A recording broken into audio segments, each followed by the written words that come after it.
flashlights, they kind of overheat and go on strike. But yeah, look at this. This is crazy. Couple of little columns there. And then on top of the rock. Wait a minute, that answers my question. So think about this. This rock must have fallen down, right? There's sand on top of it. So the sand must have come down after the rock, right? So yeah, this sand or mud, whatever, has come down after. You know what? I bet this mud coming from the ceiling above, like through cracks in the ceiling. Okay, so the answer is, if you were to leave a time-lapse video, I wonder if this cave would eventually fill up with mud, or if the moving creek that I'm standing in would actually keep it from completely filling up. Boy, see this, in some ways humans live a long time, decades, but compared to geological time, humans don't live that long. So I was thinking, imagine if you were planning to live 100,000 years, so you secured permission to set up some cameras in here.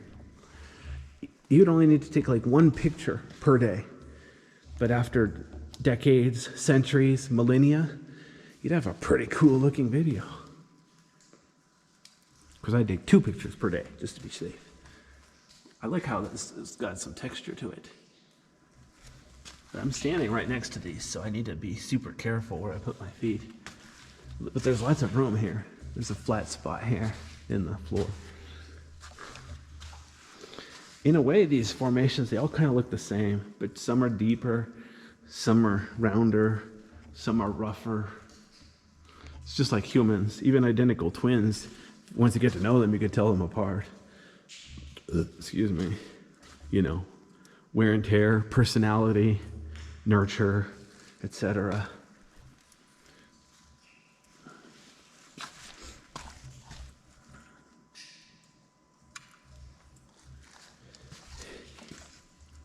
But yeah, look at the holes there. And they're over knee high. A lot of this mud is knee high. I think most of this, I'm calling this mud, not sand. But there's rock in there too. It's all mixed in together. But look how this, I'm walking through here. It's just a little bit of room.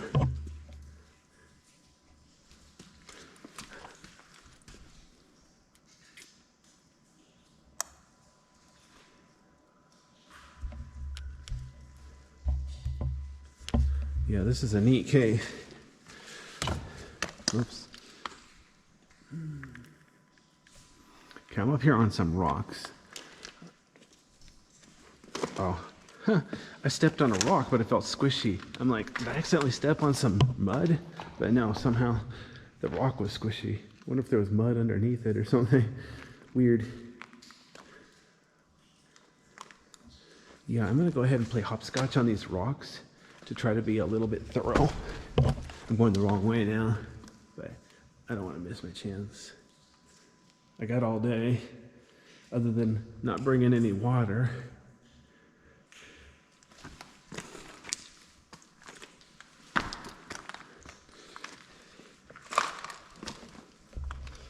Oh wow, yeah, see? I got lots of little formations under me.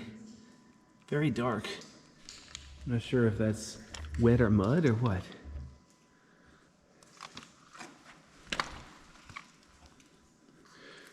But I do like this angle. So as long as I can come up here without touching the mud formations. Wow.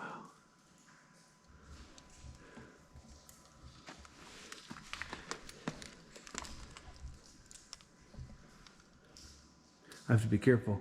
See how over here there's some mud formations on the rock. The same is true. This rock I'm on, I need to stay to the side.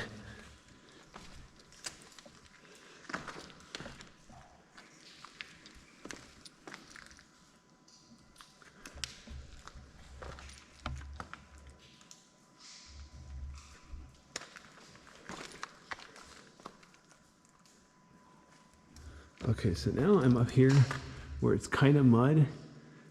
I bet people have walked over here, but you know what? I don't need to. I'm gonna go back to the creek where I was. I think that's the standard here because, you know, the creek's gonna erode away any formations anyway, so it doesn't matter if you step on the floor that's already flat. Wow, The wall is pretty here.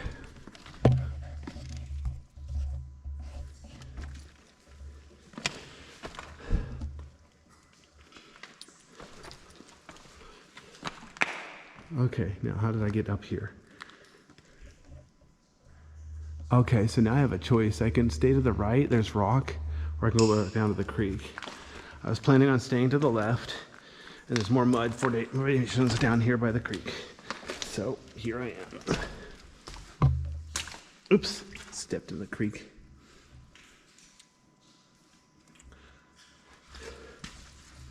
The creek is so clear, so every time I step in it, I stir up the mud a little bit. I'm really trying not to do that, but I gotta step somewhere toward it. Gotta fly through here on a hoverboard. Somebody invent a hoverboard. Interesting color.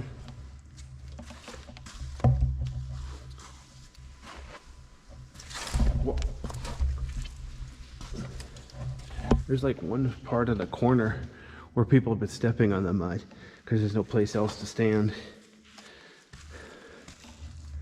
Kind of, if you're gonna have people visiting, stuff like that is pretty much inevitable. Unless you want to put in a catwalk. Honestly, if I owned this cave, like as a tourist cave or something, I would put in a metal catwalk, like 6 feet above the formations, so you can see them clearly. The problem is, if you have a catwalk up above the formations, people are gonna like drop their car keys and their GoPro and their stuff, so they want to go down and retrieve it. So the catwalk would be to the side, like maybe on top of the creek or something, I don't know. Something to try to protect these formations. Thing is, getting in this cave is a bit difficult anyway. Wouldn't make a good tourist cave. In fact, I'm pretty sure the law says if you want to have a tourist cave, it's got to have more than one entrance. This cave only has one entrance, so you'd have to dynamite the second one. Not the greenest way to enjoy the environment. Dynamite a hole in a cave.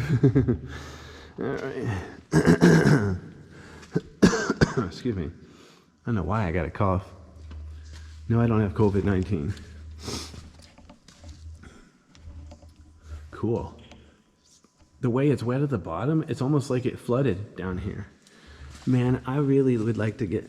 I used to have wading boots. They wore out, so I threw them away. Didn't get replacements. But yeah, man, I need to get some wading boots. Come back here when there's 3 feet of snow on the ground outside here.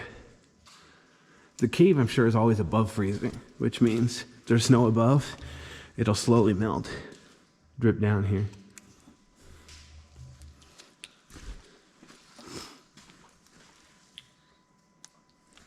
A lot of times, remember, in the winter, it gets below freezing at night and snows at night. Then it gets above freezing in the day. The snow melts during the day. So even if it is winter and snowy, that doesn't imply that there isn't going to be liquid water flowing somewhere. Okay, well, geez. I'm past the sand formations, and the cave is still huge. I mean, the ceiling is 70 feet above me. It's huge. All right, up I go. Like I said, it's been a year since I've been through here, and I don't have a map, so I really don't remember how much farther the cave goes. I've already seen a lot more today than I remember from last time, which is good. I don't want to come here so